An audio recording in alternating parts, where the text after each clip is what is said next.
പിടിച്ചടാ മുരുക, കള്ളന്മാരുടെ കള്ളത്തരം കണ്ടുപിടിച്ചു. സത്യം പറഞ്ഞാൽ നമുക്കിത് ക്ലീൻ ആയിട്ട് ഡീൽ ചെയ്യാം. പെണ്ണുങ്ങളായ ഇങ്ങനെ തന്നെ വേണം. അല്ലെങ്കിൽ ഇപ്പൊ ഞാൻ ഈ ചോദിക്കുന്നത് പോലെ പോലീസ് ആയിരിക്കും എന്ന് ചോദിക്കുന്നു. നമുക്ക് ആഗ്രഹമില്ല. പണിയെടുത്ത് തിന്നണമെന്നൊക്കെ ആഗ്രഹമുണ്ട് സാറേ, പക്ഷെ പറഞ്ഞു പറ്റിച്ച് തിന്നാലേ വായിന്നിറങ്ങുള്ളൂ. ശീലായി പോയി. മാറ്റിക്കോളാം. മാറ്റണ്ട.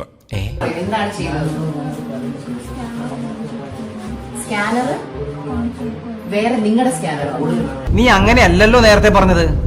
നിങ്ങൾ കസ്റ്റമേഴ്സിന്റെ പേയ്മെന്റ് ഒക്കെ നിങ്ങൾ നിങ്ങളുടെ അക്കൗണ്ടിൽ മേടിച്ചാൽ മതി. കാരണം എന്റെ അക്കൗണ്ടിൽ മേടിച്ചാണെങ്കിൽ എനിക്ക് ഇടയ്ക്കിടയ്ക്ക് ബാങ്കിന്റെ ഇഷ്യൂസ് വരുന്നുണ്ട്. ആദ്യം നമ്മുടെ അങ്ങനെയാണ് പറയുന്നത്.